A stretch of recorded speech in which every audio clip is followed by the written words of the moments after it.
ಇನ್ನು ರಾಜ್ಯಾದ್ಯಂತ ಇವತ್ತಿನಿಂದ ಜಾತಿ ಗಣತಿ ಆರಂಭ ಆಗ್ತಾ ಇದೆ. 15 ದಿನಗಳ ಕಾಲ 2 ಕೋಟಿ ಕುಟುಂಬಗಳ ಸಮೀಕ್ಷೆಯನ್ನ ನಡೆಸಲಾಗುತ್ತೆ. ಮನೆ ಮನೆಗೆ ತೆರಳಿ ಸಾಮಾಜಿಕ ಶೈಕ್ಷಣಿಕ ಸರ್ವೆಯನ್ನ ನಡೆಸಲಾಗುತ್ತೆ. ಇನ್ನು ಈ ಸಂದರ್ಭದಲ್ಲಿ ಪಟ್ಟಿಯಿಂದ 33 ಕ್ರಿಶ್ಚಿಯನ್ ಜಾತಿ ಕಾಲಮ್ ಅನ್ನ ಸರ್ಕಾರ ಕೈಬಿಟ್ಟಿದೆ. ಸ್ವಇಚ್ಛೆಯಿಂದ ಜಾತಿ ಹೆಸರನ್ನ ಬರೆಸೋದಕ್ಕೆ ಅವಕಾಶವನ್ನ ಕೊಡಲಾಗಿದೆ. ಸಮೀಕ್ಷೆಗೆ 1,75,000 ಶಿಕ್ಷಕರನ್ನ ಬಳಕೆ ಮಾಡಲಾಗ್ತಾ ಇದೆ. 150 ಮನೆಗಳಿಗೆ ಒಬ್ಬ ಶಿಕ್ಷಕರು ಗಣತಿದಾರರಾಗಿರ್ತಾರೆ. 15 ದಿನಗಳ ಕಾಲ ಈ ಜಾತಿ ಗಣತಿ ಸಮೀಕ್ಷೆ ನಡೆಯುತ್ತೆ. ಆದರೆ ಬೆಂಗಳೂರಿನಲ್ಲಿ ಇವತ್ತು ಆರಂಭ ಆಗೋದಿಲ್ಲ.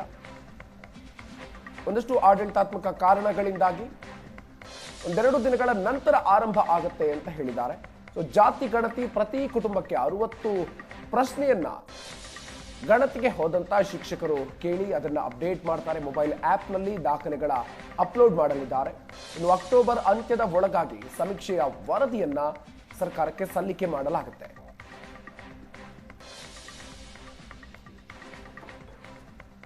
ಸಾಕಷ್ಟು ವಿವಾದಗಳಿಗೆ ಕಾರಣ ಆಗಿರುವಂತಹ ಜಾತಿ ಸಮೀಕ್ಷೆ ಇವತ್ತಿನಿಂದ ಆರಂಭ ಆಗ್ತಾ ಇದೆ.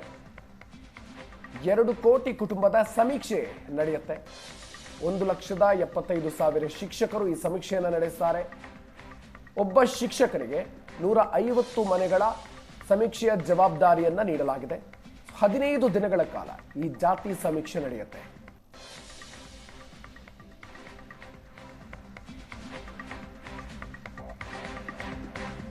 ಇನ್ನು ರಾಜ್ಯಾದ್ಯಂತ ಜಾತಿ ಗಣತಿ ಮರು ಸಮೀಕ್ಷೆಯ ಕಿಚ್ಚು ಹತ್ಕೊಂಡಿದೆ. ಪರ ವಿರೋಧದ ನಡುವೆ ಜಾತಿ ಗಣತಿ ಸರ್ವೆ ಶುರುವಾಗ್ತಾ ಇದೆ ಇವತ್ತಿನಿಂದ. ಇಂದಿನಿಂದ ಅಕ್ಟೋಬರ್ 7ನೇ ತಾರೀಕಿನವರೆಗೆ ಈ ಸಮೀಕ್ಷೆ ನಡೆಯುತ್ತೆ. ರಾಯಚೂರು ಜಿಲ್ಲೆಯಾದ್ಯಂತ ಜಾತಿ ಗಣತಿ ಸಮೀಕ್ಷೆ ಶುರುವಾಗ್ತಾ ಇದೆ. ಗಣತಿದಾರರಿಂದ ಮೊಬೈಲಲ್ಲೇ ಸಮೀಕ್ಷಾ ಕಾರ್ಯವನ್ನ ನಡೆಸಲಾಗ್ತಾ ಇದೆ. ಈಗಾಗಲೇ ಮನೆಗಳಿಗೆ UHID ನಂಬರ್ ಅನ್ನು ಕೂಡ ಅಂಟಿಸಿದ್ದಾರೆ. ಗಣತಿದಾರರಿಂದ 60 ಪ್ರಶ್ನೆಗಳನ್ನ ಕೇಳಿ ಸಮೀಕ್ಷೆಯನ್ನು ನಡೆಸಲಾಗುತ್ತೆ. ಆಧಾರ್ ಕಾರ್ಡ್ ಅಥವಾ ಪಡಿತರ ಚೀಟಿಯನ್ನ ದೃಢೀಕರಿಸಿ ಸಮೀಕ್ಷೆಯನ್ನು ನಡೆಸಲಾಗುತ್ತೆ. 6 ವರ್ಷ ಮೇಲ್ಪಟ್ಟಂತ ಪ್ರತಿಯೊಬ್ಬ ಸದಸ್ಯನಿಗೂ ಕೂಡ ಆಧಾರ್ ಕಾರ್ಡ್ ಕಡ್ಡಾಯ ಆಗಿದೆ.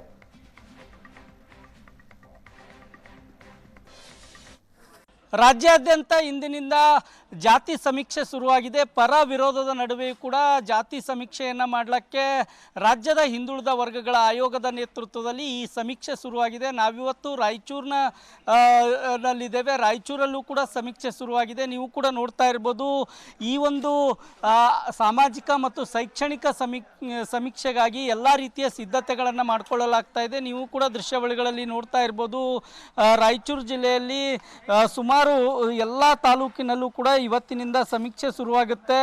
ರಾಯಚೂರು ಜಿಲ್ಲೆ 8 ತಾಲೂಕಿನಲ್ಲಿ ಸುಮಾರು 3,348 ಗಣತಿದಾರರು ಸಮೀಕ್ಷೆಯನ್ನು ಮಾಡಲಿಕ್ಕೆ ಮುಂದಾಗಿದ್ದಾರೆ. ಆ ಸಮೀಕ್ಷೆದಾರರಿಗೆ ಈಗಾಗಲೇ ತರಬೇತಿಯನ್ನು ಕೂಡ 2 ಬಾರಿ ನೀಡಲಾಗಿದೆ. ತರಬೇತಿ ಜೊತೆಗೆ ಅವರು ಸಮೀಕ್ಷೆಗೆ ಹೋದಾಗ ಯಾವೆಲ್ಲ ರೀತಿಯ ಪ್ರಶ್ನೆಗಳನ್ನು ಕೇಳಬೇಕು ಅಂತ ಸುಮಾರು 60 ಪ್ರಶ್ನೆಗಳುಳ್ಳಂಥ ಒಂದು ಆ್ಯಪನ್ನು ಈಗಾಗಲೇ ಅವರಿಗೆ ತರಬೇತಿಗೊಳಿಸಿದ್ದಾರೆ. ತರಬೇತಿಗೊಳಿಸಿ ಆ ಒಂದು ಗಣತಿದಾರರಿಗೆ ಸಮೀಕ್ಷೆಗೆ ಹೋದಾಗ ಏನೇನು ಇರುತ್ತೆ ಅಂತಂದರೆ, ಸಮೀಕ್ಷೆಗೆ ಹೋದಂಥ ಗಣತಿದಾರ ಕೊರಳಲ್ಲಿ ID ಕಾರ್ಡನ್ನು ಹಾಕ್ಕೊಂಡು ಹೋಗ್ತಾರೆ. ID ಕಾರ್ಡ್ ಹಾಕ್ಕೊಂಡು ಹೋಗಿ ಜೊತೆಗೆ ಆಯೋಗ ಈಗಾಗಲೇ ಸಿದ್ಧಪಡಿಸಿದೆ. ಒಂದು ಪುಸ್ತಕವನ್ನು ಕೂಡ ಬಿಡುಗಡೆ ಮಾಡಿದೆ.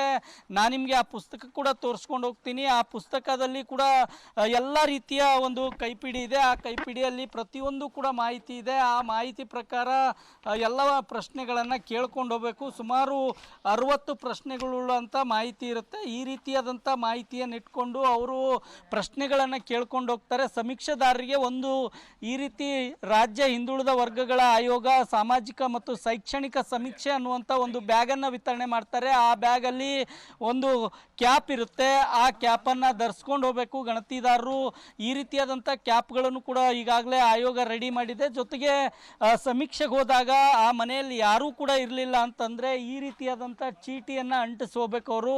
ಆ ಚೀಟಿಯನ್ನು ಅಂಟಿಸಿದಲ್ಲಿ ಗಣತಿದಾರರ ಹೆಸರು ಮತ್ತು ಮೊಬೈಲ್ ನಂಬರನ್ನು ನೀಡಿರಬೇಕು. ಅವರು ಬೆಳಗ್ಗೆ 9 ಗಂಟೆಯಿಂದ 5 ಗಂಟೆವರೆಗೆ ಸಮೀಕ್ಷೆ ಮಾಡ್ತಾರೆ. ಆ ಸಮೀಕ್ಷೆಗಾಗಿ ಎಲ್ಲ ರೀತಿಯ ಸಿದ್ಧತೆಗಳನ್ನು ಕೂಡ ಇಲ್ಲಿ ಮಾಡಿಕೊಳ್ಳಲಾಗ್ತಾ ಇದೆ ಅಂತ ಹೇಳ್ಬೋದು. ಜೊತೆಗೆ ಏನು 60 ಪ್ರಶ್ನೆಗಳುಳ್ಳಂಥ ಮಾಹಿತಿಯನ್ನು ಗಣತಿದಾರರು ಆ ಮನೆ ಮಾಲೀಕರನ್ನ ಕೇಳ್ತಾರೆ. ಮನೆ ಒಡೆಯ ಸುಮಾರು 40 ಪ್ರಶ್ನೆಗಳಿಗೆ ಉತ್ತರ ನೀಡಬೇಕು ಮತ್ತು ಕುಟುಂಬಸ್ಥರು ಕೂಡ ಎಲ್ಲ ರೀತಿಯಾದಂಥ ತಮ್ಮ ಶೈಕ್ಷಣಿಕ ಮಾಹಿತಿ ಆಗಿರ್ಬೋದು, ಮತ್ತು ಅವರ ಬಳಿ ಕಾರ್ ಇದೆಯಾ ಅಥವಾ ಬೈಕ್ ಇದೆಯಾ ಅಥವಾ ಇನ್ನಿತರ ಮಾಹಿತಿಯನ್ನು ಕೂಡ ಮಾಹಿತಿಯನ್ನು ಸುಮಾರು 60 ಪ್ರಶ್ನೆಗಳನ್ನು ಕೇಳ್ತಾರೆ. ಆ ಎಲ್ಲ ಪ್ರಶ್ನೆಗಳು ಮುಗಿದ ಬಳಿಕ ಅವರು ಎಲ್ಲ ಪ್ರಶ್ನೆಗಳಿಗೆ ಉತ್ತರ ನೀಡಿದ ಬಳಿಕ ಅವರು ಸ್ವಯಂ ದೃಢೀಕರಣ ಪತ್ರ ಕೂಡ ನೀಡ್ತಾರೆ. ನೀವು ನೋಡ್ತಾ ಇರ್ಬೋದು, ಈ ರೀತಿಯಾದಂಥ ಸ್ವಯಂ ದೃಢೀಕರಣ ಪತ್ರ ಆ ಮನೆಯವರು ಸಹಿ ಮಾಡಿ ಕೊಡಬೇಕು. ಮತ್ತು ಜೊತೆಗೆ ಅದರಲ್ಲಿ ಅವರ ಮೊಬೈಲ್ ನಂಬರನ್ನು ನೋಂದಣಿ ಆಗುತ್ತೆ. ಜೊತೆಗೆ ಅಪ್ಲಿಕೇಶನ್ ID ಕೂಡ ನೋಂದಣಿ ಆಗುತ್ತೆ. ಈಗಾಗಲೇ ಜೆಸ್ಕಾಂ ಇಲಾಖೆಯಿಂದ ಎಲ್ಲ ಮನೆಗಳಿಗೂ ಕೂಡ ಒಂದೊಂದು UI ID-ಯನ್ನು ಈಗಾಗಲೇ ಮನೆಗಳಲ್ಲಿ ಅಂಟಿಸಿದ್ದಾರೆ. ಆ UI ID-ಯನ್ನು ಇದ್ರ ಮೇಲೆ ನಮೂದು ಮಾಡಿ ಸಹಿ ಪಡ್ಕೊಂಡು ಅಲ್ಲಿಂದ ಗಣತಿದಾರರು ವಾಪಸ್ ಹೋಗ್ತಾರೆ. ಈ ರೀತಿಯಾಗಿ ಸಾಮಾಜಿಕ ಮತ್ತು ಶೈಕ್ಷಣಿಕ ಸಮೀಕ್ಷೆ ಇವತ್ತಿನಿಂದ ಇಡೀ ರಾಜ್ಯಾದ್ಯಂತ ಶುರುವಾಗಿದೆ ಅಂತ ಹೇಳ್ಬೋದು. ರಾಯಚೂರಿಂದ ಕ್ಯಾಮ್ರಾಮನ್ ಶ್ರೀನಿವಾಸ್ ಜೊತೆ ಜಗನ್ನಾಥ್ ಪೂಜಾರ್, ಏಷ್ಯಾನೆಟ್ ಸುವರ್ಣ ನ್ಯೂಸ್.